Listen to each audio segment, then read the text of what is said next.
Assalamualaikum warahmatullahi wabarakatuh.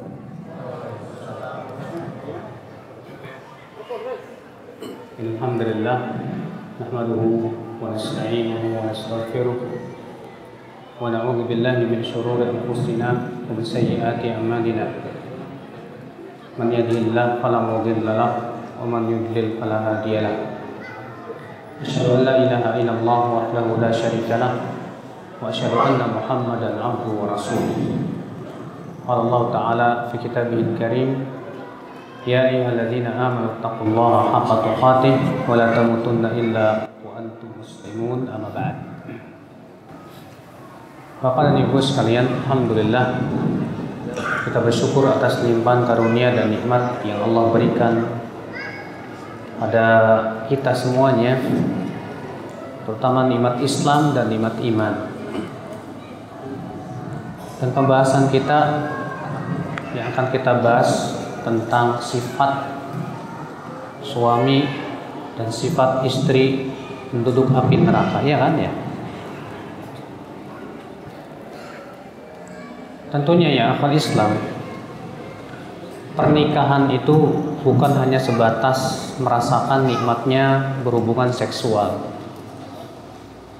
Tapi pernikahan itu sejatinya adalah bagaimana kita sebagai seorang suami menjadi sebaik-baiknya manusia, dan bagaimana seorang istri menjadi sebaik-baiknya istri. Nabi SAW bersabda, khairukum li ahli wa ana khairukum li ahli. Sebaik-baik kamu yaitu yang paling baik untuk istrinya, dan aku yang terbaik untuk istriku. Maka dari itu akhwat Islam azakumullah wa yakum, Allah menjadikan rumah tangga itu adalah tiada lain ya untuk menempa pribadi-pribadi kita sebagai seorang muslim. Karena yang namanya hidup rumah tangga itu pasti tidak lepas dari pernak-pernik, tidak lepas dari berbagai macam problematika. Maka tentu mereka-mereka yang diberikan oleh Allah taufik yang bisa menyelesaikan berbagai macam problematika rumah tangga. Akan tetapi tentu akhwat Islam azakumullah wa iyyakum, yang harus kita sadari bersama bahwa setiap suami maupun istri mempunyai tanggung jawab yang harus dia ketahui. Karena Nabi SAW bersabda, kullukum ra'in wa kullukum mas'ulun an ra'iyatihi. Setiap kalian itu ra'in, pengurus, dan kalian semuanya akan ditanyai tentang apa yang ia urus. Seorang suami pengurus untuk rumah tangganya, dia akan ditanyai oleh Allah Subhanahu wa taala. Seorang istri juga pengurus, dia akan ditanyai tentang tanggung jawabannya. Makanya akal Islam, jadilah seorang suami yang bertanggung jawab, dan jadilah seorang istri yang betul-betul bertanggung jawab. Bagaimana caranya supaya kita sebagai seorang suami atau istri betul-betul bertanggung jawab? Tentu yang pertama kita harus menyadari tugas masing-masing kita apa. Yang kedua, penting keikhlasan di dalam menjalankan kehidupan rumah tangga. Ketika seorang suami melaksanakan hak-hak istrinya, berusaha ikhlas mengharapkan wajah Allah, dia mengharapkan pahala di sisi Allah. Ketika seorang istri melaksanakan hak-hak suaminya, ia ikhlas berusaha semaksimal mungkin hanya mengharapkan ridha Allah Subhanahu wa taala semata. Memang tidak mudah. Semua itu butuh kepada kesabaran. Makanya ya akhi, pemberian yang Allah berikan kepada seseorang yang terbaik itu apa? Kesabaran. Ya, kata Rasulullah SAW, wa ma u'tiya ahadun ata'an khairan wa awsa'a minas sabr. Tidaklah seseorang diberikan oleh Allah sebuah pemberian yang lebih baik dan lebih luas dari kesabaran. Jadi suami harus sabar, jadi istri juga harus sabar. Dalam semuanya itu dalam rangka melaksanakan perintah-perintah Allah Subhanahu wa taala. Akhwat Islam, azakumullah wa iyyakum. Maka dari itu ya akhi, azakumullah wa iyyakum, ketika seorang suami dan istri sudah paham dan sudah sadar tentang tanggung jawab masing-masing, yang harus ia bekali diri, ya baik suami maupun istri adalah takwa. Apa itu? Takwa. Tidak mungkin, Pak, menjadi suami yang terbaik bila tidak ada takwa di hati. Dan tidak mungkin menjadi istri yang terbaik bila tidak ada takwa di hati. Takwa lah yang memberikan kepada kita kekuatan dahsyat, ya, untuk senantiasa menjalankan tugas kita masing-masing. Lalu siapa sih suami atau istri yang merupakan sifat-sifat suami istri penduduk api neraka? Ini penting untuk kita pahami. Jangan sampai kita menjadi suami yang ternyata malah memasukkan kita ke dalam api neraka. Kita akan mulai dari suami dulu. Bagaimana sifat suami yang subhanallah terancam masuk neraka? Yang pertama kata Rasulullah, suami yang dayyuth. Tahu nggak dayyuth? Iya. Tes. Ini jelas nggak? Jelas suaranya? Jelas ya. Suami yang dayyuth. Karena Rasulullah SAW mengatakan salasatun la yadkhulul jannah. Ada 3 orang yang tidak masuk surga. Yang diantaranya seorang suami yang dayyuth. Siapa yang dayyuth? Itu suami yang membiarkan keluarganya, anak dan istrinya memaksiati Allah Subhanahu wa taala. Istrinya kelayaban, nggak pakai jilbab, auratnya terbuka, gak cemburu. Anak wanitanya pergi sama laki-laki entah kemana, dua-duaan, gak cemburu. Ini berarti, Pak, suami yang tidak punya tanggung jawab. Berarti ini seorang suami yang tidak berpikir bagaimana dia memperbaiki anak dan istrinya. Maka yang seperti ini kata Rasulullah SAW terancam tidak masuk surga.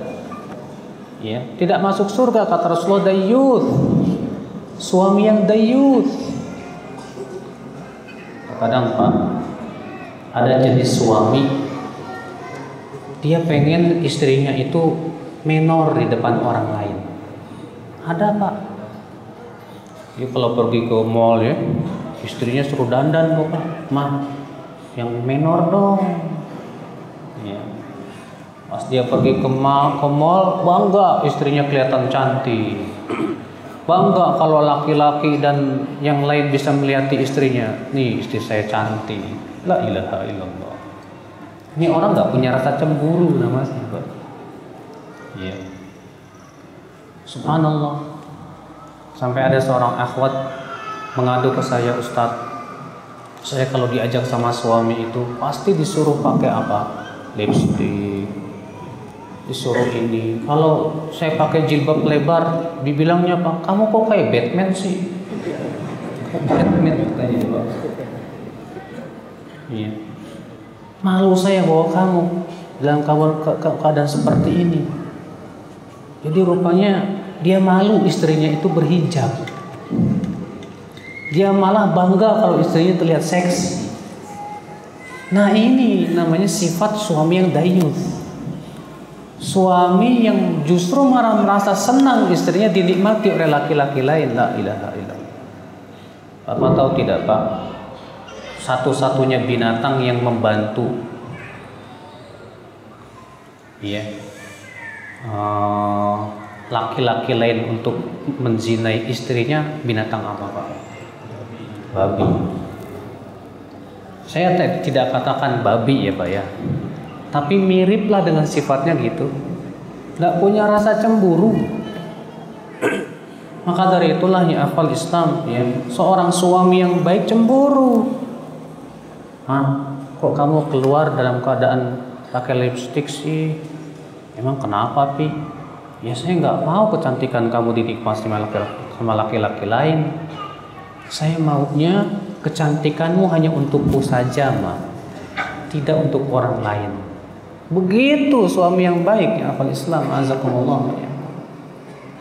Iya. Maka dari itu ya akhi, ini yang pertama. Sifat suami yang kata Rasulullah tidak masuk surga. Siapa itu? Dayyuth. Suami yang dayyuth, tidak punya rasa cemburu. Ya. Akhwal Islam azakumullah wa ya. Sifat yang kedua, suami yang terancam masuk ke dalam api neraka ya akhwal Islam azakumullah wa ya. Yaitu suami yang lepas dari tanggung jawab.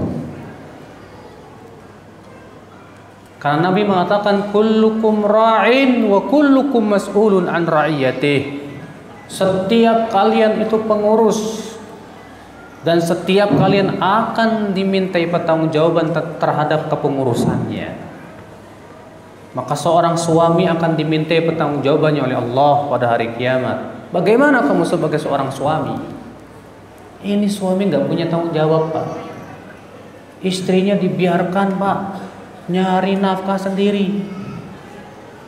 Ya. Masya Allah. Padahal dalam Islam yang wajib mencari nafkah siapa? Suami. Yang Allah wajibkan untuk mencari nafkah suami. Ingat, wanita itu diciptakan oleh Allah dari tulang rusuk, bukan dari tulang punggung. Iya. Jadi jangan jadikan wanita tulang punggung. Jadikan dia tulang rusuk yang terlindung. Makanya Allah memerintahkan para wanita untuk tinggal di mana? Di rumah. Allah mengatakan waqarna fi buyutikun wala tabarrujna tabarrujal jahiliyatil ula.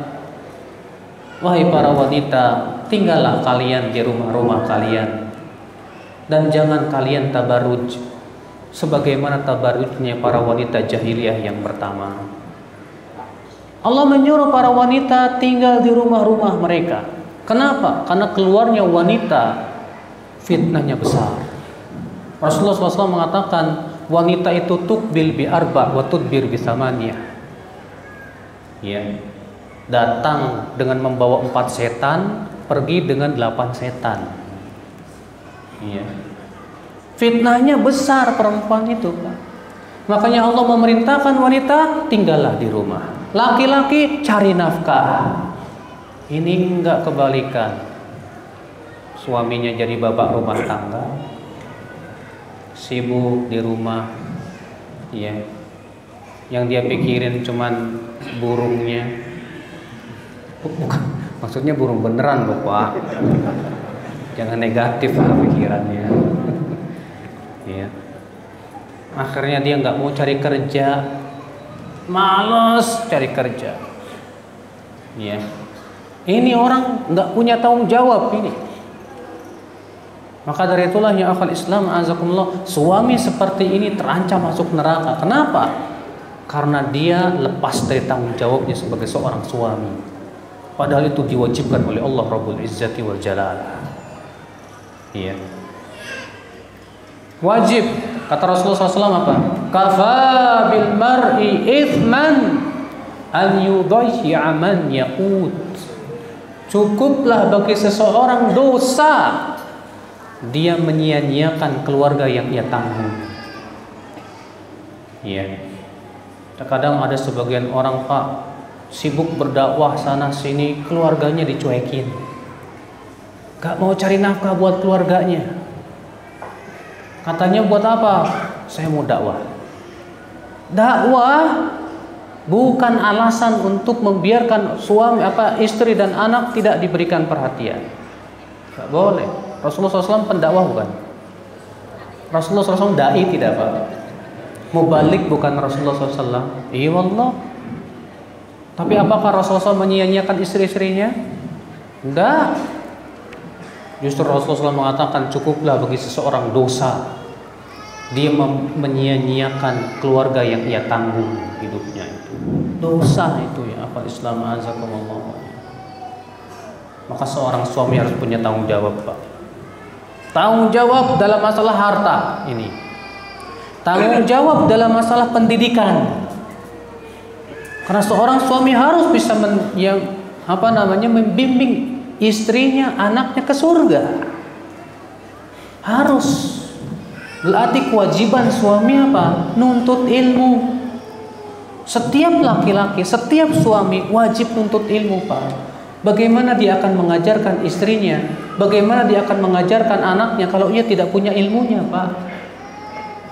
Banyak suami yang tidak mau menuntut ilmu, Pak. Akhirnya mengajarkan anaknya pun juga tidak sesuai dengan pelajaran-pelajaran yang sesuai syariat, Pak.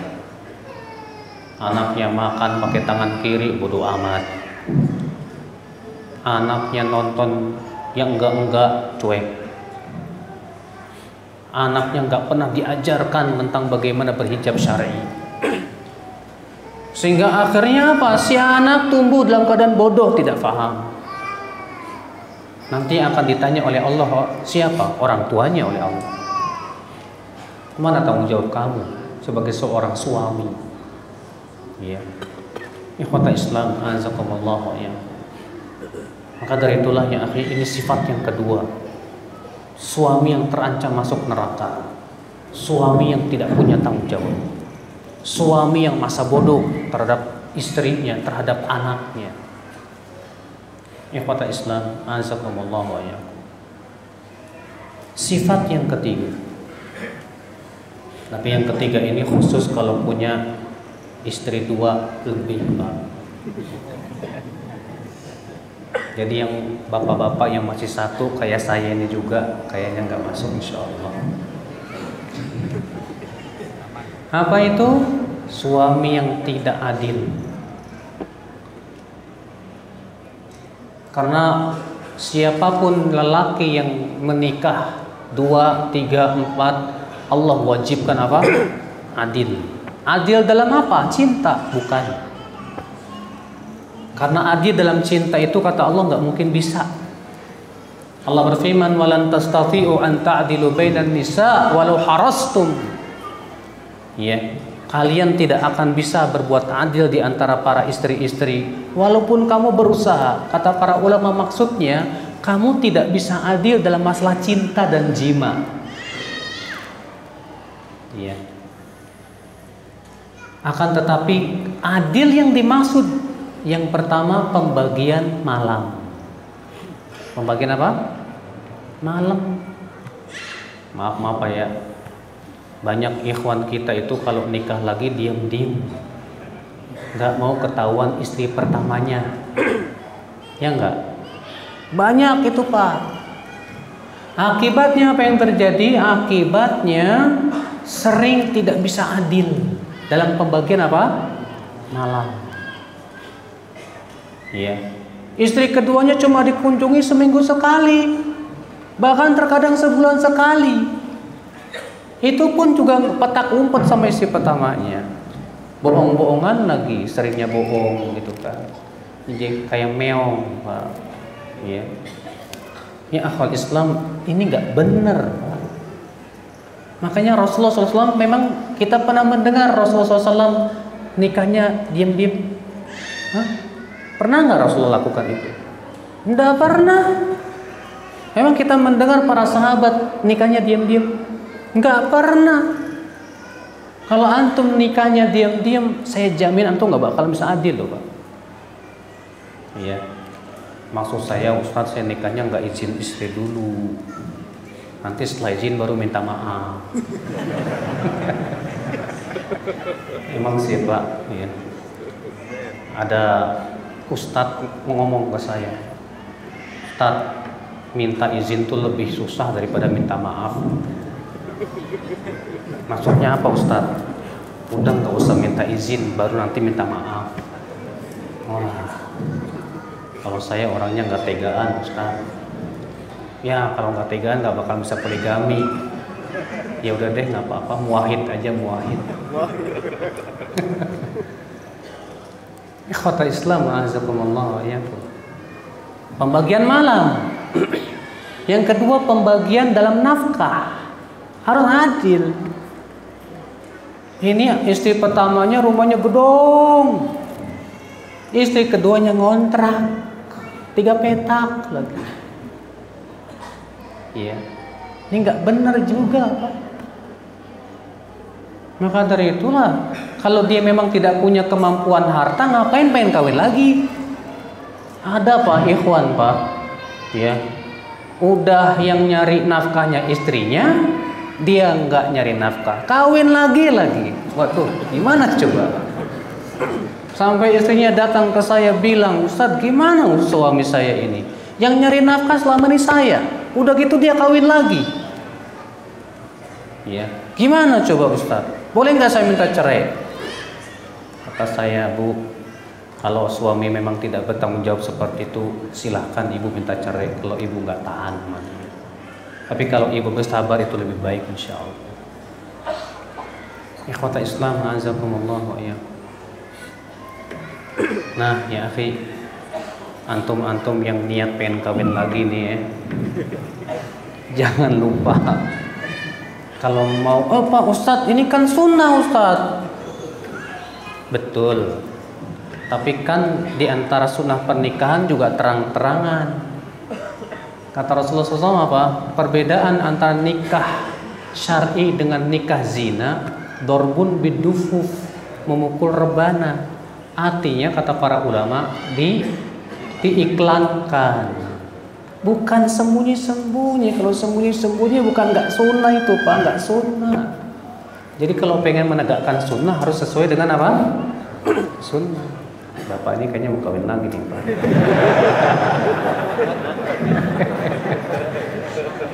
Ketawanya beda.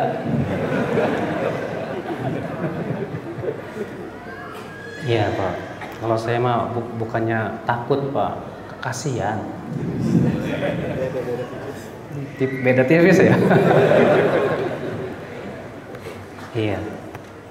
Ini yang ketiga, tapi yang ketiga ini buat yang istrinya satu selamat, alhamdulillah. Iya. Sifat yang keempat, akhi, suami yang terancam masuk neraka, yaitu suami yang tidak bertakwa kepada Allah Subhanahu wa taala. Enggak mendirikan sholat, enggak puasa Ramadan. Dia sering melanggar perintah-perintah Allah. Ya. Ada nggak suami macam kayak ginian Pak? Banyak Pak, banyak. Bahkan kalau istrinya pakai jilbab marah. Ya. Di Jakarta itu, masya Allah Pak, ada seorang ya akhwat udah mulai ngaji, udah pakai jilbab, tapi dilarang sama suaminya. Dia bingung. Dia nanya ke saya, Ustadz, saya bingung Ustadz. Saya mau pakai jilbab nggak boleh sama suami.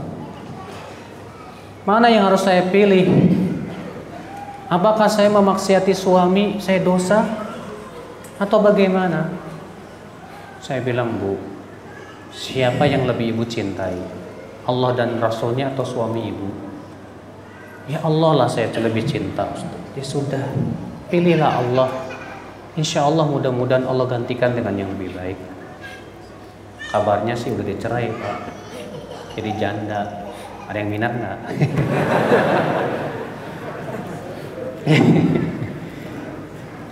Ikhwata Islam, azakumullah wa iyyakum.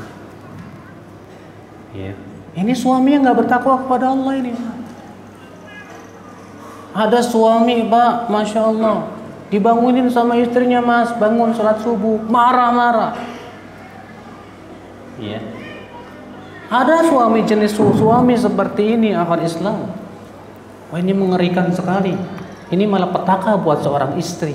Ketika memiliki suami yang tidak bertakwa kepada Allah Subhanahu wa taala, yang tidak mau menjalankan perintah Allah, yang tidak mau meninggalkan larangan-larangan Allah Subhanahu wa taala.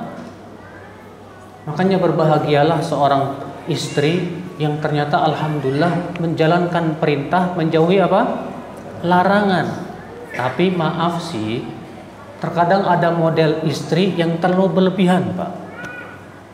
Saya pernah ngisi kajian khusus akhwat. Tahu-tahu ada akhwat nanya, "Ustaz, boleh nggak saya minta cerai sama suami saya?" Sebabnya kenapa, Bu? Dia nggak pernah sholat tahajud, nggak mau baca Quran. Hah?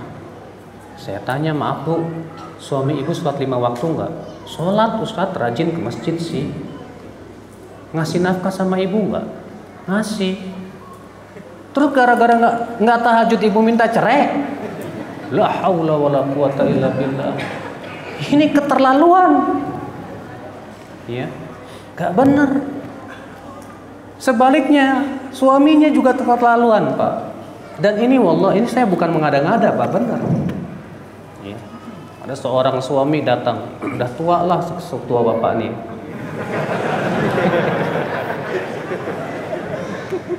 Dia ngadu ke saya, "Ustaz, saya ini kesel banget sama istri saya. Saya tampaknya mau menceraikan dia." "Kenapa, Pak? Apa permasalahan? Boleh saya tahu?" "Gimana? Saya suruh tahajud nggak mau. Saya suruh baca Quran nggak mau." "Lalu Pak, saya mau tanya sama Bapak, boleh?" "Silahkan." "Istri Bapak sholat 5 waktu nggak?" "Sholat." "Puasa Ramadan nggak?" "Puasa." "Menaati Bapak nggak dalam perkara yang wajib?" "Taat, alhamdulillah." "Berzina tidak?" "Ya enggak lah Ustaz." Dengerin Pak, Nabi bersabda, idza shallatil mar'atu khamsaha wa shamat syahraha wa hafizat farjaha wa ata'at ba'laha qila laha udkhulil jannah min abwabil jannati thamaniyati syi'ti." Apabila seorang wanita sholat 5 waktu, puasa Ramadan, menaati suaminya, menjaga kehormatannya, akan dikatakan kepada dia, "Silahkan kamu masuk surga dari pintu surga yang mana saja kamu mau." Cuma 4, Pak, Bapak minta 5. Rasulullah mengatakan sholat 5 waktu, puasa Ramadan, menjaga kemaluan, menaati suami. Itu sudah ada pada diri istri Bapak. Itu saja sudah memasukkan dia ke surga. Bapak minta lebih. Bapak ini keterlaluan, kata saya. Benar Pak, Masya Allah. Makanya Bapak dan Ibu-ibu sekalian, jangan berlebihan, gulu namanya itu. Kecuali kalau Bapak pengen istrinya tetap tahajud, ya, maka yang seperti ini salah istrinya. Di zaman Rasulullah ada tuh Pak, seorang istri datang ke Rasulullah, "Ya Rasulullah, saya ini kalau puasa pasti dilarang sama suami saya. Kalau saya bangun malam dipukul sama suami saya. Bingung saya gimana?" Kata Rasulullah. Dipanggil suaminya, "Kenapa kamu begitu?" Kata suaminya, "Ya Rasulullah, saya ini masih muda ya Rasulullah. Syahwat saya masih kuat." Iya. "Kalau istri saya sholat malam, dia panjang banget sholatnya ya Rasulullah. Kalau puasa saya nggak bisa melampiaskan syahwat saya ya Rasulullah." Maka semenjak itu Rasulullah melarang seorang istri untuk sholat tahajud dan sholat puasa sunnah kecuali dengan izin suaminya bila suaminya ada di rumah. Nah ini ikhwat Islam azakumullah. Jadi sifat yang keempat, suami yang tidak bertakwa.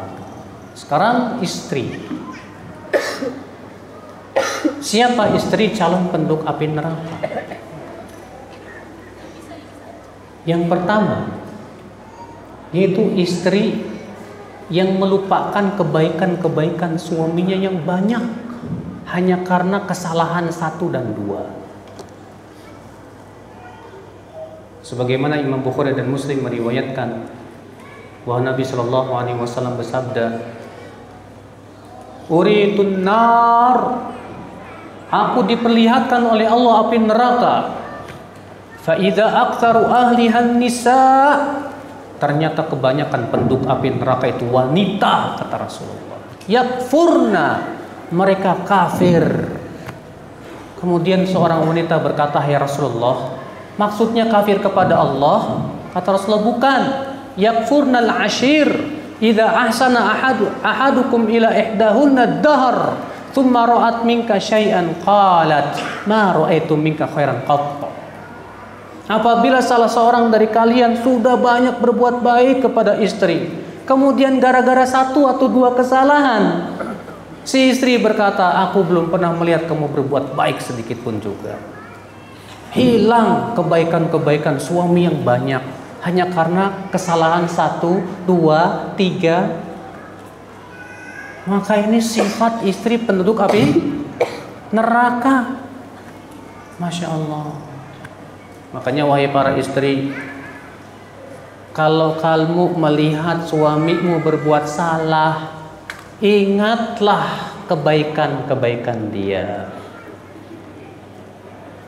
Kenapa sih Ustadz dalam hadis itu perempuan bukan laki-laki?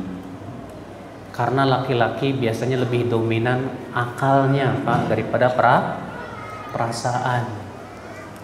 Ustadz, kalau ada laki-laki sifatnya kayak gitu gimana tuh? Ada terkadang, maaf ya Pak ya, ada jenis suami kalau istrinya berbuat salah satu kali aja lupa semua kebaikan istrinya. Ini jadi kebalikan. Ini nggak tahu cewek apa cowok ini. Ya. Laki-laki bersifat wanita, nggak berapa, nggak boleh seperti itu. Makanya Rasulullah bersabda apa? Ya, la yakrahu mu'minun mu'minah fa in kariha minha khuluqan radiya minha akhar. Janganlah seorang mukmin itu suami membenci seorang mukminah yaitu istri.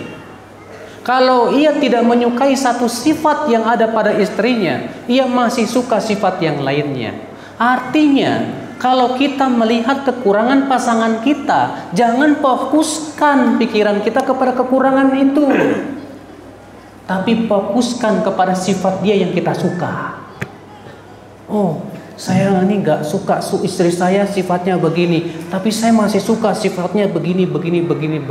Siapa sih Pak manusia yang tidak pernah salah? Hah? Siapa sih di antara kita yang tidak punya kekurangan? Hah? Nggak ada.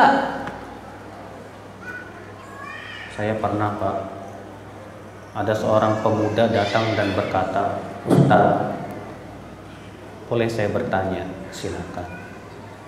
Bagaimana caranya ya punya istri seperti Khadijah?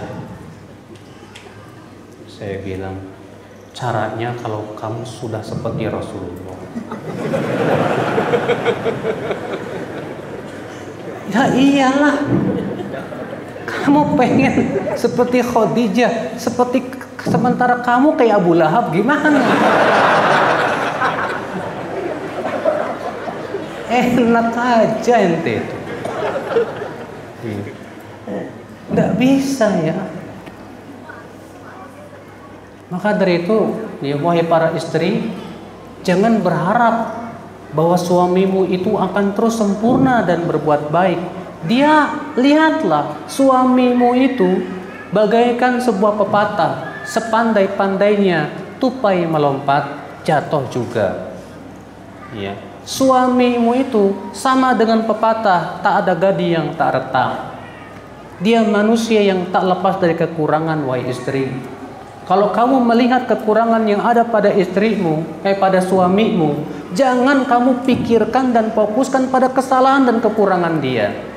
Tapi ingatlah kebaikan-kebaikan dia yang banyak kepada kamu. Iya. Pasti suatu ketika suami akan berbuat salah pada dirimu, wahai istri. Maka dari itulah, wahai istri, hendaklah yang kamu ingat baik-baik sebuah hadis. Suatu ketika ada seorang wanita datang kepada Rasulullah SAW. Kemudian Rasulullah SAW bersabda kepada wanita itu, "Adatu zaujin anti?" Kamu punya suami enggak? Kata wanita ini, "Na'am, punya ya Rasulullah." Kata Rasulullah, "Kaifa anti min?" Bagaimana sikap kamu terhadap suamimu? Kata wanita ini, "La alujuh dan illa ma'ajistu ya Rasulullah." Aku terus berusaha untuk berbakti kepada suamiku, kecuali yang aku tidak mampu, ya Rasulullah. Kata Rasulullah, "Unduri aina anti min, fa innama huwa jannatuki aw naruki." Lihatlah oleh kamu di bagaimana kamu di mata suamimu, karena suamimu surgamu atau nerakamu. Ingat baik-baik hadis ini, wahai para wanita, bahwa suamimu surgamu atau nerakamu. Surgamu yang akan mengantarkan dirimu ke surga, atau nerakamu yang akan mengantarkan dirimu ke dalam api neraka. Silakan pilih, wahai para wanita. Ya. Nah, akal Islam azakumullah wa iyyakum. Ini sifat yang pertama, seorang istri yang terancam masuk ke dalam api neraka. Apa itu? Istri yang kufur kepada suami. Gara-gara kesalahan 1-2 dia lupakan banyak kesalahan kebaikan suaminya. Ya, sallallahu alaihi wasallam. Sifat istri untuk calon penduduk api neraka yang kedua, yaitu tadi wanita yang suka mempertontonkan kecantikan tubuhnya.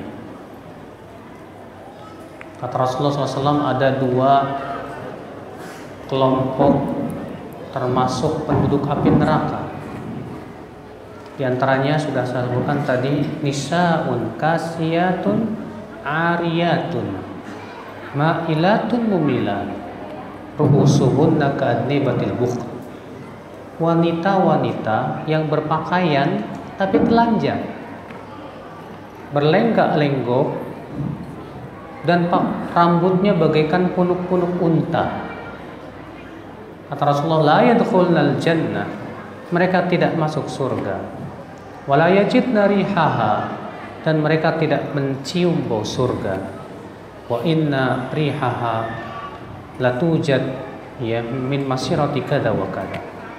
Dan sungguhnya baunya, wanginya api neraka itu tercium dari sekitar segini-segini, kata Rasulullah.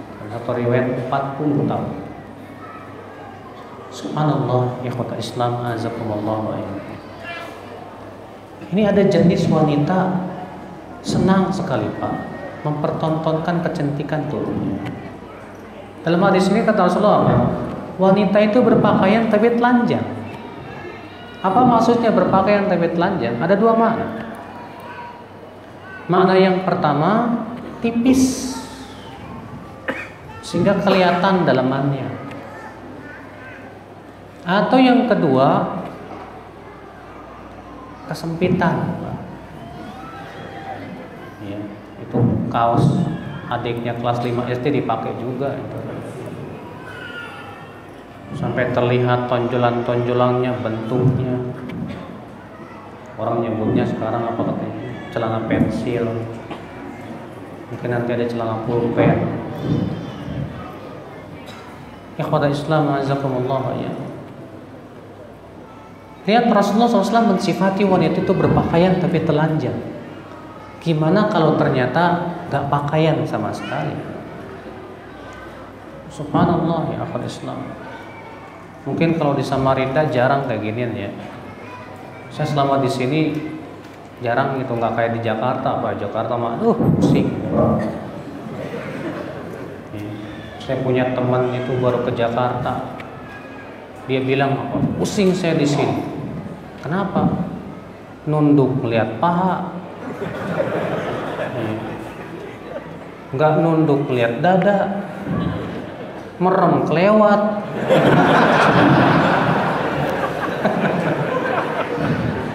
Bingung saya.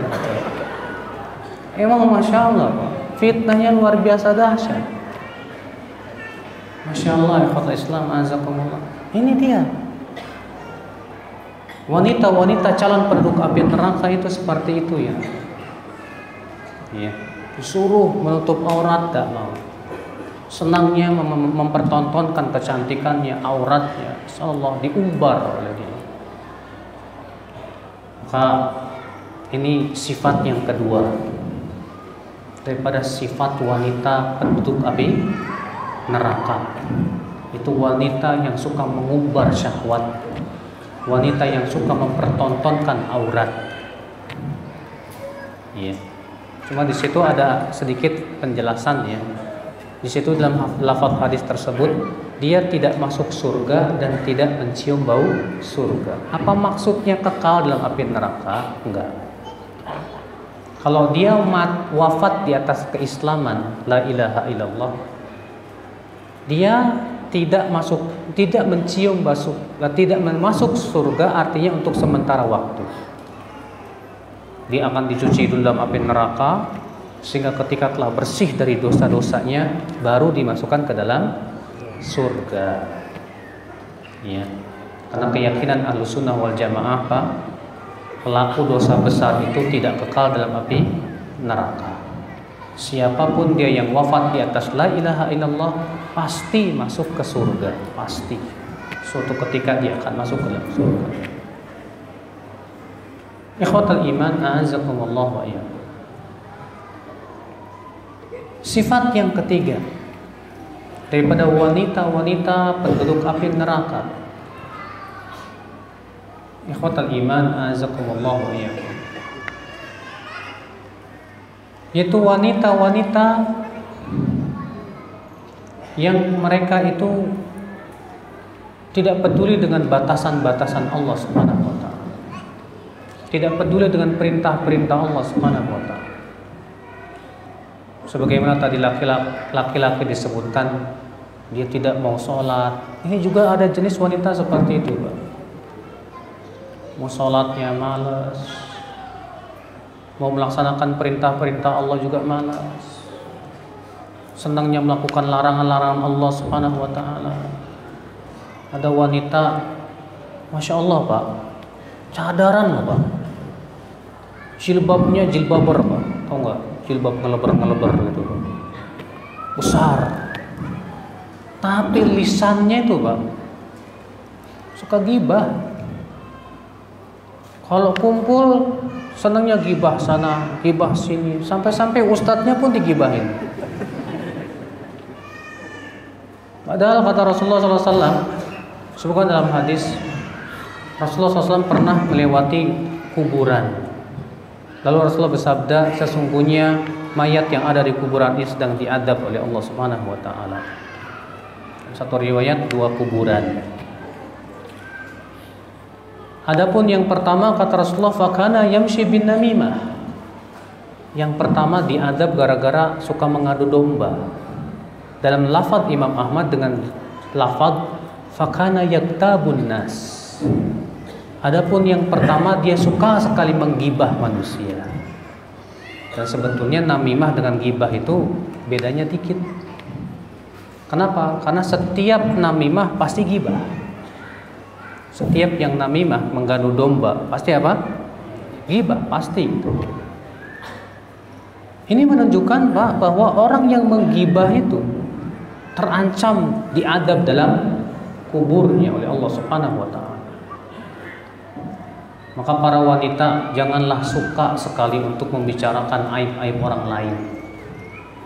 Jangan suka gibah. Ingat, wanita-wanita yang suka menggibah itu, ya, yang harus dia ingat baik-baik, belum tentu yang digibah itu lebih baik loh. Kamu yang menggibah lebih baik daripada yang digibah. Makanya Allah mengatakan wala nisa'um min nisa'in asa ayyakunna khairam minhun. Dan janganlah wanita menggibah, memperolok wanita yang lain. Bisa jadi yang diperolok lebih baik daripada yang memperolok. Iya. Nah, hentikan gibah. Ya. Kadang para wanita itu bakal lagi asyik ngobrol. Pertamanya sih muji-muji dulu Pak. Si fulan Masya Allah ya, orangnya begini, begitu, begini. Tahu-tahu ada yang nyelak tuh tapi. Wah, kalau udah tapinya tuh bahaya benar. Tapi saya lihat dia begini. Stop. Ya. Jangan lanjutkan. Jangan kamu memakan ya daging saudaramu sendiri. Dalam hadis yang diriwayatkan Abu Daud, suatu ketika Rasulullah SAW berada di rumah Aisyah radhiyallahu anha. Kemudian datanglah istri Nabi yang lain bernama Safiyah bintu Huyai. Dan Safiyah pun minta izin untuk berbicara sebentar karena ada kebutuhan. Rasulullah pun berbicara sebentar dengan Safiyah. Setelah itu Safiyah pergilah. Kemudian setelah Safiyah pergi, Aisyah berkata kepada Rasulullah, "Ya Rasulullah, hasbuk min Safiyati kada." Wahai Rasulullah, cukup Safiyah bagimu begini. Maksudnya apa? Pendek. Aisyah hanya berisyarat. Apa kata Rasulullah SAW? "Ya Aisyah, laqad qulti bi kalimatin law muzijat bima'il bahr lamazajat." Hai Aisyah, kamu sudah mengucapkan kata-kata, kalaulah ucapanmu itu dicampur dengan air laut, kotor air laut itu. Hanya berisyarat begitu saja, Pak. Rasulullah mengatakan itu sudah berat. Masya Allah. Makanya hati-hati, jangan sampai kita suka gibah. Dan ghibah itu tidak khusus untuk perempuan saja, laki-laki pun juga haram ya akal Islam, azakumullah ya. Jangan biasakan ghibah. Orang yang lidahnya suka berghibah itu Pak, itu menunjukkan dia tidak takwa kepada Allah Subhanahu wa taala. Sallallahu alaihi wal afiyah. Ikhwata Islam, azakumullah ya. Kemudian sifat yang keempat, sifat wanita yang terancam masuk api neraka, yaitu wanita yang tidak mau menyambut ajakan suaminya untuk berhubungan badan. Ini wanita-wanita yang dilaknat oleh para malaikat ini, yang Rasulullah SAW sebutkan ya. Apabila seorang suami minta kemudian istrinya enggak mau, la'anat hal malaikah hatta tusbih. Malaikat akan terus melaknat sampai pagi hari. Ya, kecuali kalau si suami itu, si istri itu sudah kembali kepada Allah Subhanahu wa taala dan melayani suaminya. Maka pada waktu itu bayangkan. Makanya ya, Rasulullah SAW mewajibkan seorang istri wajib melayani suaminya. Kalau suaminya minta, segera laksanakan, kata Rasulullah, walaupun dia sedang masak. Lagi masak nih, tahu-tahu suaminya bilang, "Ma, pengen." Tinggalin masakan. Yaudah. Kenapa? Karena suami itu kalau nggak dipenuhi nafsunya bahaya. Kata Rasulullah SAW, ya kalau kamu melihat seorang wanita, segera dan kamu merasa kagum sama wanita itu, segera datangi istrimu, kata Rasulullah. Karena yang ada pada wanita itu ada pada istrimu juga. Jadi kalau antum lagi jalan di mana di kantor ngeliat perempuan ini cantiknya, astagfirullahaladzim, langsung pulang ke rumah, "Ma, pengen." Hilang, Pak, insya Allah. Ya. Itu Rasulullah SAW yang mengajarkan. Makanya seorang istri harus siap melayani apa? Suaminya kapanpun juga. Walaupun kata Rasul dia lagi masak, tinggalin masakannya. Walaupun dia lagi nyuci, tinggalin cuciannya. Walaupun dia lagi nggak mau, harus mau. Iya. Nah ini, maka dari itulah para ibu-ibu perhatikan ini, karena hak suami itu berat loh ibu. Sebutkan dalam riwayat Abu Daud, ada seorang wanita gak mau nikah, sampai bapaknya itu ngadu ke Rasulullah, "Ya Rasulullah, anakku gak mau nikah." Kemudian Rasulullah memanggil anaknya itu. Kemudian Rasulullah bertanya, "Kenapa kamu tidak mau menikah?" Kata anaknya, "Ya Rasulullah, tolong kabarkanlah kepadaku dahulu, apa hak seorang suami atas seorang istri?" Kata Rasulullah, hak seorang suami atas istrinya, kalau suaminya punya borok dan bernanah, lalu ia jilat itu boroknya yang bernanah, belum melaksanakan haknya. Kata wanita itu, "Kalau gitu saya nggak bakalan nikah selamanya." Ya Rasulullah biarkan, karena wanita tidak wajib menikah. Ikhwat Islam azakumullah. Maka dari itu ya ikhwat Islam azakumullah wa iyyakum. Ya wahai wanita, sadari itu. Ya, kalau suami udah pengen, laksanakan, siap gerak. Ya, gimana caranya? Ikhwatul iman azakumullah wa iyyakum. Sifat yang kelima, wanita yang pergi dari rumah tanpa izin suaminya, apalagi kalau kabur gara-gara ngambek sama suami. Iya. Sebagai sebutkan dalam hadis, ada dua orang yang tidak akan diterima sholat wajib dan sholat sunnahnya. Ada dua orang kata Rasulullah yang tidak akan diterima sholat wajib dan sholat sunnahnya. Yang pertama, hamba sahaya yang lari dari majikannya sampai pulang, dan seorang wanita yang pergi dari suaminya sampai pulang. Selama dia pergi meninggalkan suaminya tanpa izin suami dan tanpa keriduan suami, selama itu juga sholat wajibnya, sholat sunnahnya kata Rasulullah nggak diterima oleh Allah Subhanahu Wa Taala sampai dia pulang. Ini ya, inilah ya akhwat Islam azakumullah wa iyyakum, di antara sifat-sifat suami dan istri yang terancam masuk apa? Ke dalam api neraka. Nah, tentunya ya, supaya kita tidak terkena ancaman seperti itu, tentu yang harus kita lakukan apa? Menjauhi hal-hal seperti itu. Kita berusaha bertakwa kepada Allah, Pak. Kita berusaha semaksimal mungkin. Saya harus bisa menjadi seorang suami yang terbaik. Saya harus bisa untuk menjalankan tugas saya sebagai seorang suami. Harus. Kalau Anda pengangguran di PHK, jangan Anda katakan bahwa pekerjaan itu hanya ada di pabrik atau di perusahaan. Kerja nggak apa-apa, silakan. Selama kamu punya dengkul, kamu harus punya tanggung jawab. Walaupun kerja kamu nyari kaleng-kaleng bekas, ya, yang penting tetap bekerja, walaupun nggak punya pekerjaan tetap. Harus. Walaupun kamu harus jadi tukang bakso atau tukang rujak, cari, bismillah, tawakal Allah.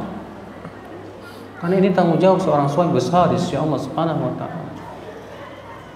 Nah, inilah ya akhwat Islam, semoga yang saya sampaikan bermanfaat. Ya. Dan semoga kita terhindar dari sifat-sifat seperti itu. Kita menjadi seperti yang Rasul sabdakan, sebaik-baik kamu adalah yang terbaik untuk istrinya. Wallahu a'lam. Kita buka tanya jawab. Ada yang mau bertanya apa enggak? Mudah-mudahan enggak ada. Kalau kemarin di balik papan enggak ada pertanyaan, Pak. Alhamdulillah, Pak. Saya mempunyai anak istri perempuan, anak tiri perempuan, dan ayah kandungnya masih ada. Apakah saya memiliki tanggung jawab terhadap anak tersebut baik di dunia maupun akhirat? Sebesar apa tanggung jawab saya, Ustaz? Kalau memang anak tersebut dibawa oleh istri dan bukan dibawa oleh suaminya, lalu istrinya kamu nikahi, berarti dia sudah menjadi tanggungan kamu. Maka kamulah yang mempunyai tanggung jawab. Karena ketahuilah akhi, seorang wanita itu tidak Allah wajibkan cari nafkah. Yang Allah wajibkan cari nafkah untuk seorang wanita itu bapaknya. Kalau bapaknya nggak ada, kakaknya laki-laki atau adiknya laki-laki. Nggak ada, pamannya. Itu yang Allah wajibkan untuk mencarikan nafkah untuk para wanita itu. Ya. Adakah amalan atau doa agar istri meninggalkan hobi main piano?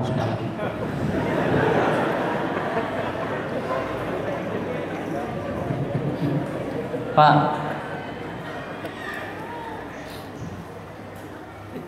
untuk menyuruh seseorang meninggalkan kebiasaan yang sudah mendarah daging itu nggak mudah. Bapak tahu nggak Pak? Orang-orang Quraisy itu kebiasaan minum arak itu sudah mendarah daging sudah. Apakah Allah mau mengharamkan arak sekaligus Pak? Enggak kan?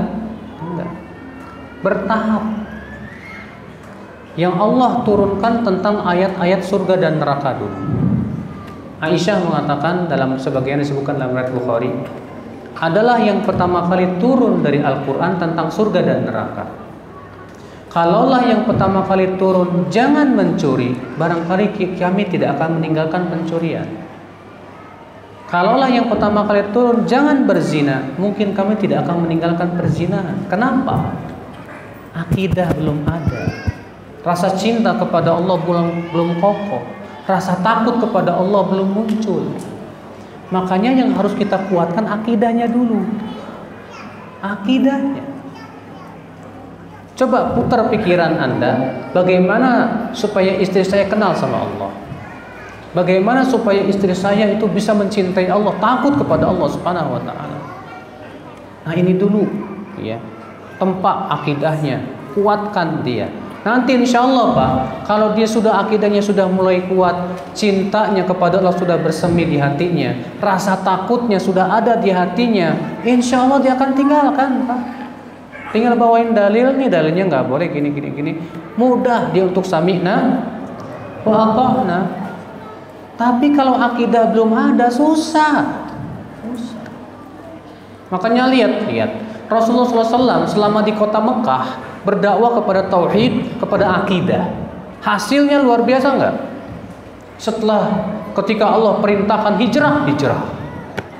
Di kota Madinah ketika para wanita diturunkan ayat hijab, jilbab, enggak perlu nanya, langsung ditarik gorden-gorden mereka, ditutupkan ke kepala-kepala mereka.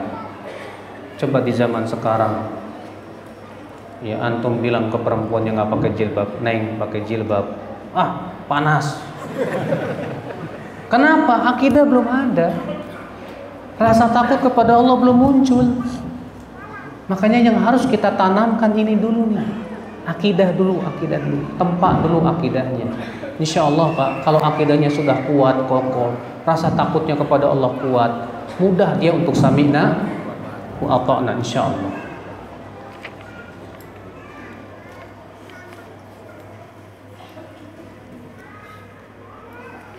Ustadz, mohon nasihatnya kepada istri agar istri tampil lebih cantik di rumah dibanding di luar rumah. Nah, ini kenapa ini perempuan di luar rumah lebih cantik, di dalam rumah, aduh, baunya bau apa?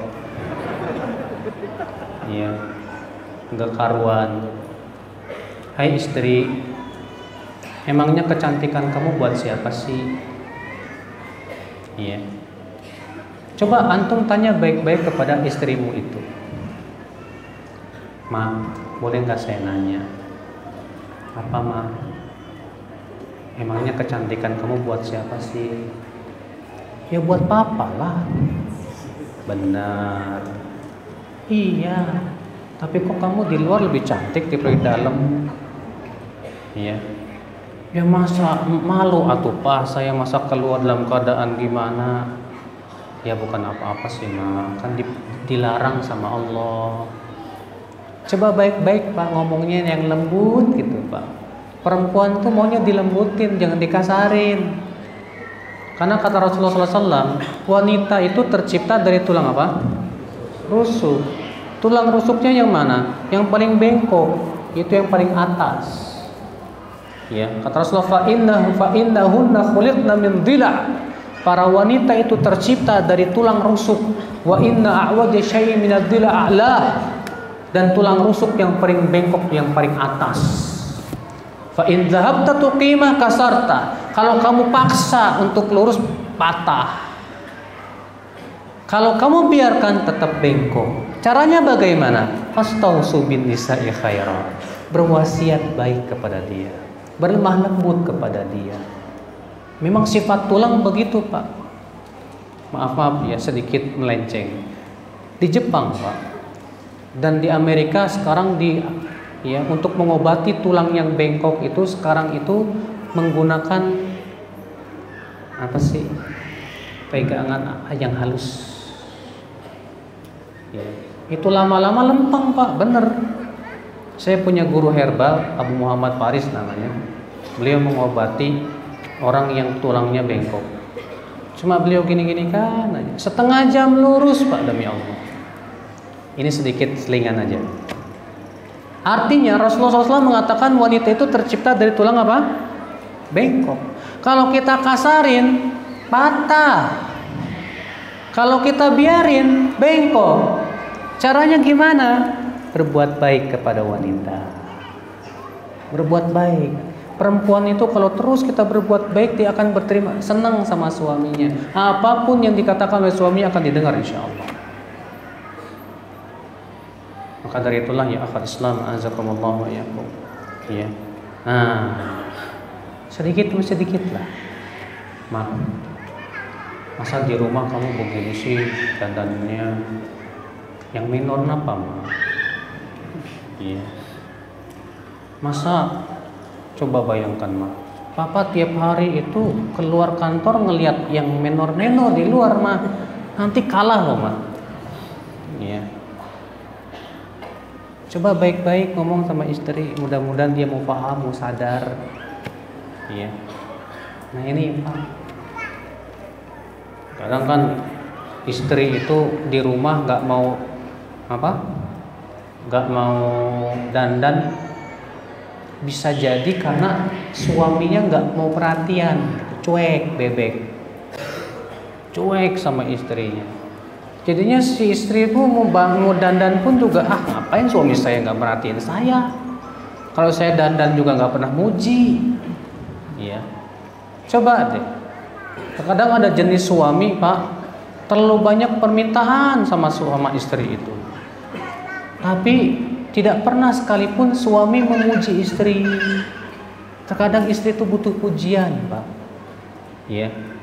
Istri itu butuh belayan antum, kasih sayang antum. Kalau istri merasa diperhatikan, insya Allah dia akan lebih seksi daripada yang di luar. Iya Allah. Iya. Ana tinggal bersama adik kandung lelaki berumur 18 tahun dan kalau istri Ana pergi wudhu, kakinya terlihat oleh adik Ana.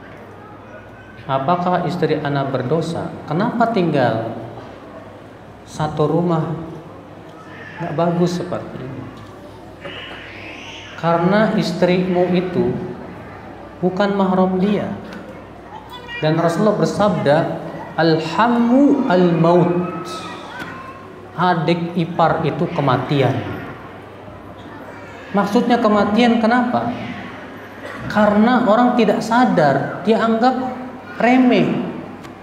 Padahal itu bisa jadi sesuatu yang bisa membuat malapetaka. Maka yang lebih bagus, adik kamu yang laki-laki itu, ya, bagusnya kamu kontrakan aja di rumah sebelah. Ada kontrakan, bukan apa-apa. Istriku bukan mahram. Kalau aku pergi, kamu berduaan sama istriku, nggak boleh dalam Islam. Iya. Dilarang oleh Allah Subhanahu wa taala. Ya udah kamu ngontrak aja, mandiri aja kan. Iya. Apabila suami sudah mengingatkan istri memakai hijab tetapi istri belum mau memakai hijab, apakah suami juga mendapatkan dosa sang istri? Ya enggak sih. Karena Allah mengatakan alla taziru waziratu wizra ukhra. Seseorang tidak akan menanggung dosa orang lain. Tapi ingat, antum dahulu mau kan sama dia, kenapa? Karena sama-sama tidak tahu kan. Setelah antum ngaji, ternyata istri antum belum dapat hidayah. Sekarang antum harus berpikir, gimana caranya istri antum dapat hidayah. Dulu saya dapat hidayah, alhamdulillah, nikmat dari Allah. Sekarang saya berpikir bagaimana istri saya dapat hidayah. Itu yang harus antum pikirkan. Iya.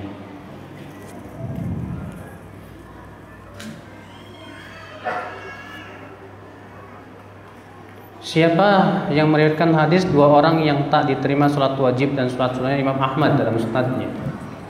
dan disebutkan oleh Syekh Salim dalam kitab beliau Muhbitul A'mal, pembatal amal. Apakah buruk sangka istri atau suami termasuk cemburu yang diridhoi oleh Allah? Buruk sangka ada dua. Ada buruk sangka yang tercela, ada yang buruk sangka yang boleh tidak apa-apa. Buruk sangka yang tercela, seseorang buruk sangka tanpa ada sebab. Tiba-tiba buruk sangka aja, nggak ada sebab, nggak ada apa. Maka seperti ini tercela, itu dari syaitan. Sengaja untuk bagaimana suami dan istri itu cerai dengan menumbuhkan bibit-bibit buruk sangka itu. Yang kedua, buruk sangka yang sifatnya boleh. Apa itu? Seseorang berburuk sangka karena ada sebab yang kuat, sehingga menyebabkan dia buruk sangka. Terkadang Pak, kalau pasangan suami atau istri sering berbohong, ketahuan bohongnya berkali-kali, itu akan menimbulkan buruk sangka, pasti. Seperti ini akan menghilangkan kepercayaan. Antum misalnya sering bohong, mah mau ke kantor, padahal bukan. Ya. Mah mau ke pasar, padahal enggak. Istri tahu. Saya yakin Pak, istri akan hilang kepercayaan kepada antum. Apapun yang antum katakan, istri sudah mungkin sulit untuk mempercayai antum lagi. Ya. Suudzon seperti ini boleh, lumrah. Hal itu ya karena adanya sebab. Yang salah siapa? Suami itu sendiri. Loh Ustaz, kan Rasulullah mengatakan boleh dusta sama istri. Ingat kata para ulama, dusta yang dimaksud dalam hadis itu dusta yang bisa menimbulkan rasa cinta, bukan malah dusta yang menyebabkan suudzon atau hilang kepercayaan. Salah antum dalam memahami hadis itu kalau begitu. Iya, maksudnya dusta gombal gitu Pak.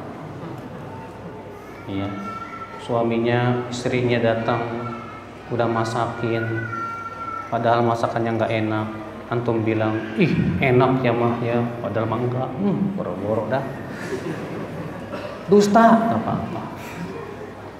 Iya. Yang penting bagaimana menciptakan rasa apa? Cinta antara suami dan istri. Ini tujuan dusta yang dibolehkan oleh Rasulullah SAW.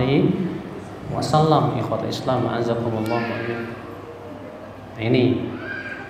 Nah, sekarang kalau tiba-tiba suudzon, nggak ada sebab, nggak ada apa, tiba-tiba suudzon, ingat itu dari syaitan. Ya, haram kita bersuudzon kepada seorang muslim atau muslimah tanpa sebab. Ya.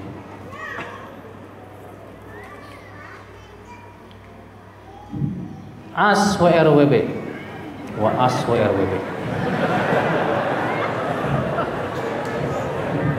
Bapak tahu nggak Pak? S-nya 2 itu bahasa Inggris loh Pak. Artinya apa? Pantat. Masa Bapak bilang ke saya as, pantat? Ya saya jawab lagi waas.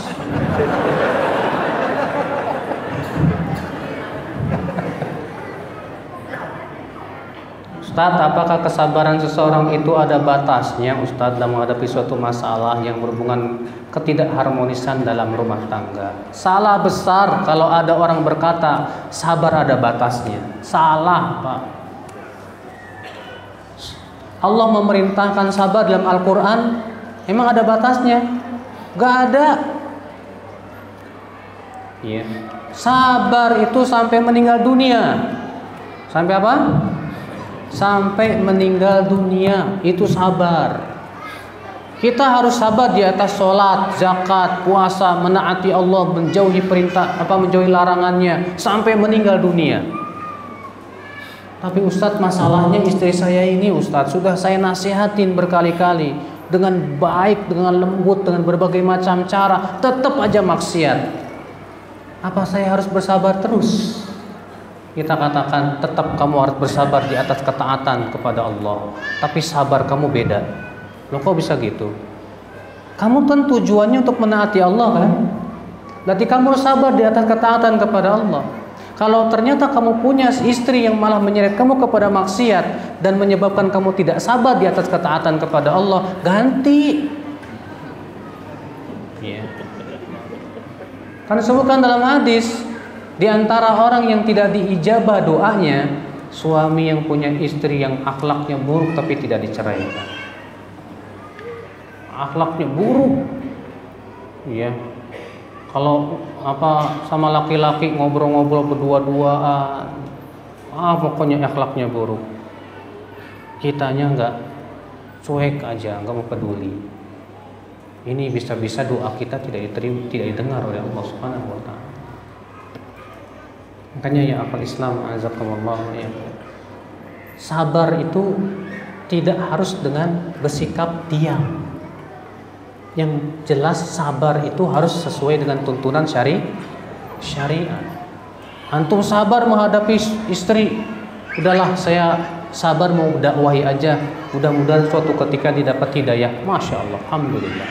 Silahkan Anda lakukan itu. Kalau memang Anda bisa bersabar dan Anda yakin istri Anda bisa berubah dengan berbagai macam cara, silahkan. Ya. Karena kan disebutkan dalam hadis, Nabi Ibrahim suatu ketika mendatangi anaknya Ismail. Kemudian didapati di rumahnya hanya istrinya saja, tidak ada Nabi Ismail. Kemudian Nabi Ibrahim bertanya kepada istrinya, bagaimana hidup kalian? Kata istrinya, kami ini susah banget, payah, ini dan yang lainnya, ngeluh. Makanya Nabi Ibrahim berkata, nanti kalau Ismail datang, sampaikan salamku kepadanya dan bilang kepada dia, suruh ganti engsel pintunya itu. Ketika Nabi Ismail datang, istrinya berkata, tadi ada orang mengucapkan salam untukmu dan mengatakan suruh ganti engsel pintu. Kata Nabi Ismail, itu ayahku, dan yang dimaksud dengan engsel pintu ya kamu. Ayahku menyuruhku untuk menceraikan. Dicerai sama Nabi Ibrahim. Kawin lagi Nabi Ismail. Kemudian datang Nabi Ibrahim. Bertemu dengan istrinya Nabi Ismail dan Nabi Ismail sedang pergi. Ditanya bagaimana kehidupanmu? Oh, alhamdulillah baik. Ya, kami selalu diberikan oleh Allah kebaikan. Maka Nabi Ibrahim melihat istrinya ini baik akhlaknya, qanaah orangnya. Kata Nabi Ibrahim, ucapkan salam untuk Ismail dan sampaikan kepada dia, pertahankan engsel pintu. Iya.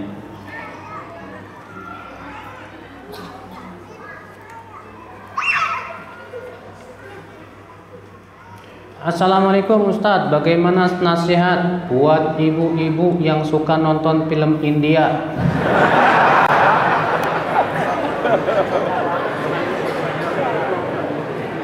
Akhwat yang suka nonton film Korea,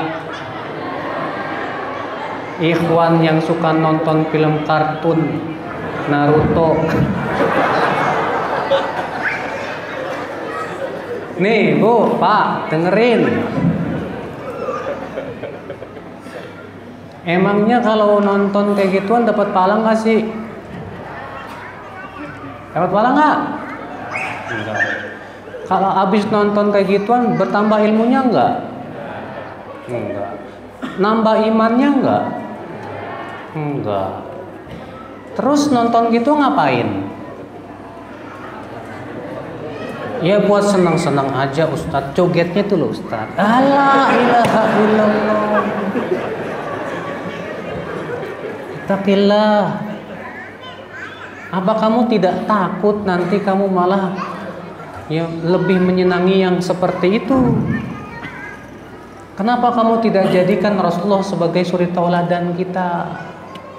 Kenapa kita tidak sibukkan dengan baca Al-Quran, baca hadis? Kalau kamu biasakan nonton kayak gituan, jadi kebiasaan. Kata Syekh Utsaimin, seseorang tuh biasanya meninggal di atas kebiasaannya. Mau nggak kira-kira kamu mati dalam keadaan nonton film India? Kata para ulama, setiap segala sesuatu yang kamu tidak mau mati di atasnya, tinggalkan. Sekarang tanya, Kira-kira kamu mau nggak meninggal dalam keadaan nonton film Korea? Kalau kamu nggak mau, tinggalkanlah kalau begitu. Sifat seorang mukmin apa? Allah mengatakan dalam surat Al-Mu'minun, qad aflahal mu'minun alladzina hum fi salatihim khashi'un walladzina hum 'anil lagwi mu'ridun. Sungguh telah beruntung orang-orang yang beriman. Siapa dia? Yaitu orang-orang yang khusyuk dalam salatnya dan orang-orang yang berpaling dari perkara yang sia-sia. Yang sia-sia saja diperintahkan oleh Allah untuk kita berpaling, apalagi maksiat. Coba akhwat, ibu-ibu, ketika nonton film India, ibu ngelihat nggak cowoknya ganteng-ganteng? Oh, orang India ganteng-ganteng, hidungnya mancung-mancung, dadanya bidang-bidang, berlebat berbulu. Ngelihatnya aja ibu-ibu, wih. Tahu-tahu datang suaminya ngelihat, alah.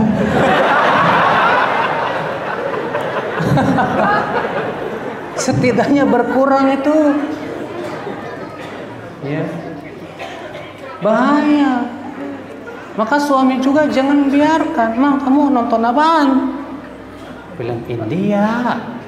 Rame pak, rame. Rame apaan? Tuh lihat tuh lebih ganteng dari saya. Jangan. Nah ini terkadang ya. Maka jangan ibu-ibu ya, ikhwan sibuk dengan hal-hal yang gak ada manfaatnya kayak gitu. Tuh Al-Quran buat apa sih ada di rumah kamu itu? Memang Al-Quran gak bakal bersaksi di hadapan Allah nanti pada hari kiamat. Bagaimana nanti kalau di hari kiamat Al-Quran akan berbicara dan berkata, ya Allah, dahulu si fulan menjadikan aku sesuatu yang disia-siakan. Bagaimana persaksian Al-Quran nanti Pak terhadap kita? Sementara Rasul bersabda, Al-Quran hujjatun laka aw alaih. Al-Quran akan menjadi hujah yang akan membela kamu atau yang akan menjerumuskan kamu ke dalam api neraka. Iya. Bagaimana caranya ya Ustadz agar istri jadi tambah rajin? Dan apa sih pahala yang tepat jika istri rajin? Rajin apa nih?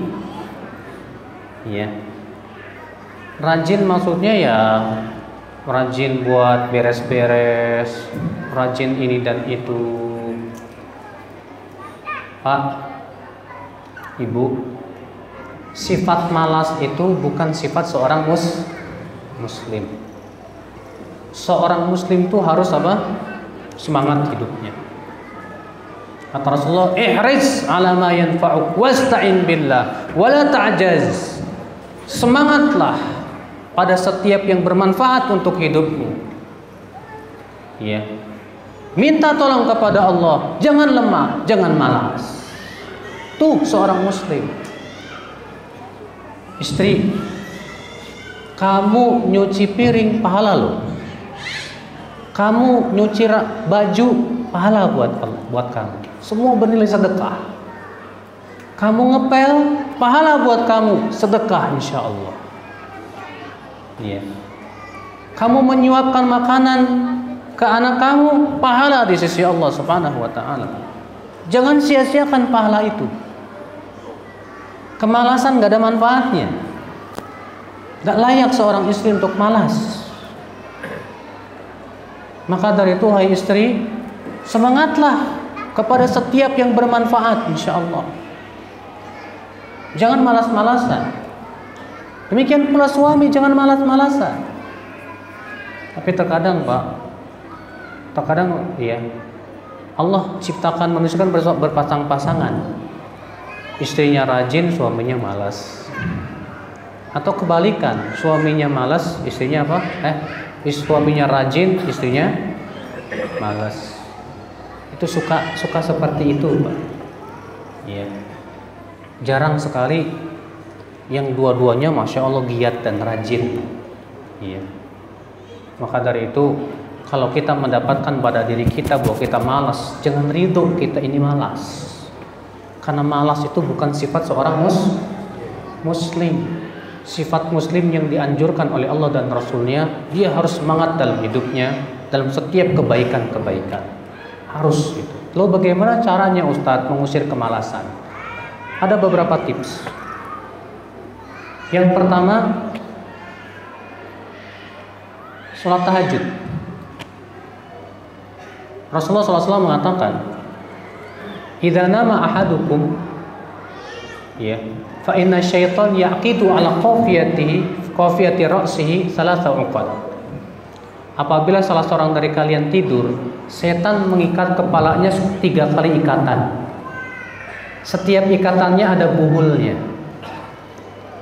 Dan setan akan meniupnya dan berkata, "Nam, alaika lailun tawil." Tidur saja, malam masih panjang. Kalau dia bangun dan berzikir kepada Allah, inhalat uqdah, terlepas 1 ikatan. Kalau dia pergi berwudu, kata Rasulullah, terlepas 1 ikatan. Kalau dia sholat, terlepas semua ikatan. Fa asbaha nasyitan thayyiban nafs. Maka di waktu pagi dia akan semangat dan jiwanya baik. Wa illa, dan jika ia tidak lakukan itu, asbaha khabithan nafsi kaslan. Di paginya jiwanya buruk, malas. Ternyata sholat malam itu membuat apa? Semangat dalam kebaikan. Ya. Yang kedua, jangan tinggalkan doa pagi petang. Rasulullah SAW mengajarkan doa pagi petang apa? Asbahna wa asbahal mulku lillah walhamdulillah la ilaha illallah wahdahu la syarikalah lahul mulku wa lahul hamdu wa ala kulli syai'in qadir. Rabbi as'aluka khairu ma fi hadzal yawm wa khairu ma ba'da wa a'udzu bika min syarri ma fi hadzal yawm wa syarri ma ba'da. Rabbi a'udzu bika minal kasal wa su'il kibar. Rabbi a'udzu bika min adzabin finnar wa adzabin fil qabr. Di situ ada lafaz Rabbi a'udzu bika minal kasal. Ya Rabb, aku berlindung kepada Engkau dari malas. Wa su'il kibar, dan dari buruknya tua. Itu pikun maksudnya. Tuh lihat. Jangan lupakan nih doa nih. Terus minta kepada Allah supaya kita ini dilindungi dari malas. Yang ketiga, lawan. Kemalasan itu jangan dipelihara. Kalau kita malas, jangan dibiarkan. Lawan, harus berjihad kita melawan hawa nafsu kemalasan kita. Ya, paksakan diri kita Pak untuk berbuat kebaikan dan beramal kebaikan. Karena kemalasan gak ada manfaatnya dalam hidup kita ya akhwat Islam. Azakumullah. Saya sudah siap nikah Ustaz, tapi belum dapat jodoh Ustaz. Bagaimana ya Ustaz cara ikhtiar saya agar segera dapat jodoh? Ini ikhwan apa akhwat ya? Bingung saya. Kalau akhwat, cobalah hubungi ya, barangkali ada channel-channel ya. Misalnya istrinya Ustadz, ini istrinya Ustadz Abdurrahman mungkin, Masya Allah ya, bisa menghubungi suaminya Ustadz Abdurrahman. Ada nggak ikhwan-ikhwan jomblower nih ya. Bisa dihubungkan, bantulah, Insya Allah membantu perkara ini kebaikan loh ya. Nggak masalah bikin biro jodoh, tapi betul-betul menjaga amanah. Karena masalahnya Pak, sekarang ini memang sulit sekali. Kalau di Jakarta itu ya ada biro jodoh yang dibikin sama Ustadz Khalid Bahasa Lama itu. Iya. Ada juga ikhwan kita memang Masya Allah kerjaannya ngejodoh-jodohin orang. Termasuk saya juga dijodohin sama dia. Saya dapat jodohnya dari dia gitu, dicariin. Iya. Bagus Pak seperti itu, membantu dalam kebaikan. Ta'awun 'alal birri wat taqwa, saling tolong menolong dalam perbuatan kebaikan dan ketakwaan. Kadang ada ikhwan pengen cari akhwat, tapi caranya gimana? Ya, bingung. Iya. Ada akhwat juga begitu. Nah, dengan adanya relasi seperti ini, insya Allah memudahkan. Ya, memudahkan. Gak masalah, bikin aja. Asal harus amanah betul. Dan yang megangnya harus bertakwa. Coba kalau nggak takwa nanti akhwatnya, cantik juga nih. Dinikmatin sama dia. Bagaimana menasihati agar istri mau berbusana muslimah? Sudah saya katakan tadi, kuatkan dulu akidahnya. Kuatkan akidahnya. Apa sebaiknya dilakukan jika sang istri sering mengadu keburukan suami kepada ibu sang suami? Mungkin dengan harapan agar ibu dapat menasihati sang suami. Tetapi hal tersebut menyebabkan hubungan antara sang suami dan ibunya menjadi tidak harmonis. Mohon sarannya untuk semua pihak.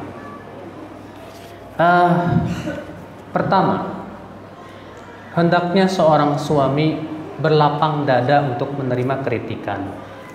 Janganlah merasa dia angkuh, merasa dirinya seorang suami sehingga dia tidak mau diatur oleh istri. Salah besar seperti itu.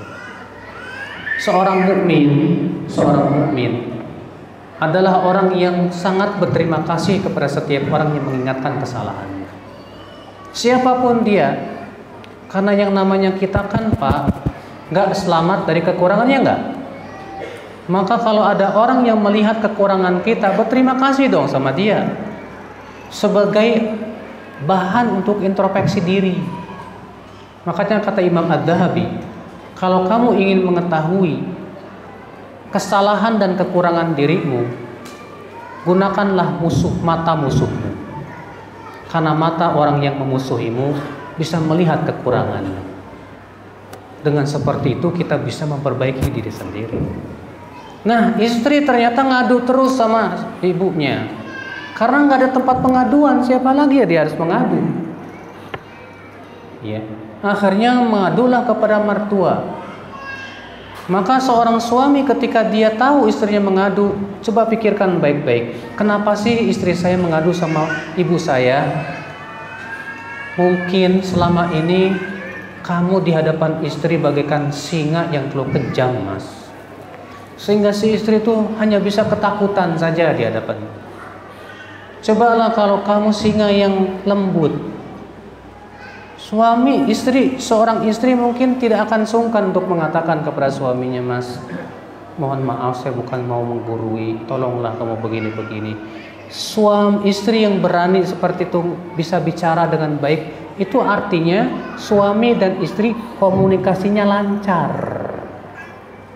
Seorang suami betul-betul menempatkan dirinya bukan hanya seorang suami tapi teman sebagai seorang dari istri tersebut. Iya. Tapi ketika si suami menempatkan dirinya bagaikan raja, istri bingung dia harus berbicara kepada siapa.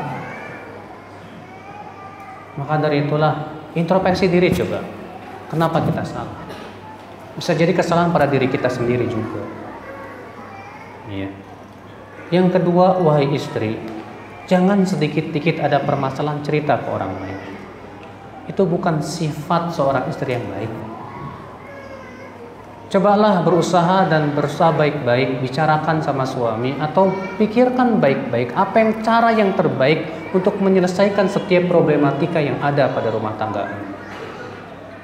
Gak baik sebagai seorang istri dikit-dikit cerita. Gak bagus. Kecuali kalau sudah mentok nggak ada jalan lain dan harus mencari solusi melalui orang lain, silakan. Tapi selama masih bisa mencari solusi sendiri dan bisa perbaikilah dahulu tanpa harus cerita ke orang-orang. Iya, karena penting sekali untuk memelihara kehormatan seorang suami.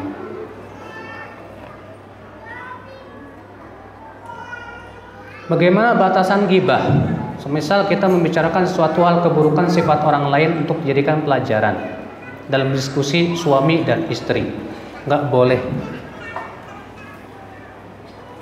Kecuali kalau tidak menyebutkan nama. Iya.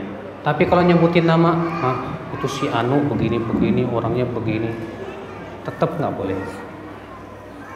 Iya. Kecuali juga kalau yang melakukan kesalahan itu orang yang berbuat dosa itu, Pak, dia lakukan terang-terangan di depan manusia. Maka seperti ini kata Rasulullah, kullu ummati mu'afan illal mujahirin. Setiap umatku dimaafkan kecuali yang terang. Imam An-Nawawi dalam kitab Al-Azkar menyebutkan ada beberapa jenis gibah yang boleh. Kenapa? Karena maslahatnya jauh lebih besar. Di antaranya siapa? Mutadzalim, yang mengadukan kedzaliman orang lain ke polisi atau ke hakim. Wa muhadzir, yang memperingatkan manusia dari bahaya pemikiran seseorang yang menyesatkan. Kalau kita tahu ini orang pemikiran menyesatkan, ya, dan bukti-buktinya sangat kuat sekali bahwa dia memang pemikirannya sangat sesat, lalu kita bicarakan ke orang, hati-hati si fulan itu ternyata Syiah misalnya, boleh kata para ulama dengan ijma, ya, dalam rangka apa? Tapi buktinya harus kuat, bukan hanya sekedar apa? Tuduhan. Di zaman sekarang ini dikit-dikit tuduhan, nuduh. Awas tuh, Wahabi. Awas tuh. Aduh, jangan segera nuduh gitulah, Pak. Ingat loh, setiap tuduhan kamu itu akan ditanya oleh Allah Subhanahu wa taala. Kamu tuduh seorang sesat dan ternyata dia tidak sesat di sisi Allah, itu kesesatan balik ke diri kamu. Begitu yang Rasulullah kabarkan. Maka dari itu yang akhwat Islam, azakumullah ya. Nah, ini oleh karena itulah seorang suami, seorang istri jangan biasakan membicarakan kesalahan orang lain dalam rumah tangga. Ya. Jangan. Kalau mau mengambil pelajaran, ambillah dari yang lain dan cara yang lain yang dihalalkan oleh syariat. Bukan dengan cara hal yang sifatnya ghibah seperti itu. Iya. Baiklah, saya kira cukup. Saya sudah jam 9, Pak ya. Sebagian udah pada gini, udah ngantuk, ada yang matanya udah 5 dan yang lainnya. Ya, saya tidak ingin mendolimi kalian juga. Ini saja yang bisa saya sampaikan. Insya Allah besok subuh masih kita ketemu lagi, insya Allah. Dan besok siang. Subhanallah bihamdik. Asyhadu an la ilaha illa anta, astaghfiruka wa atubu ilaik. Assalamualaikum warahmatullahi wabarakatuh.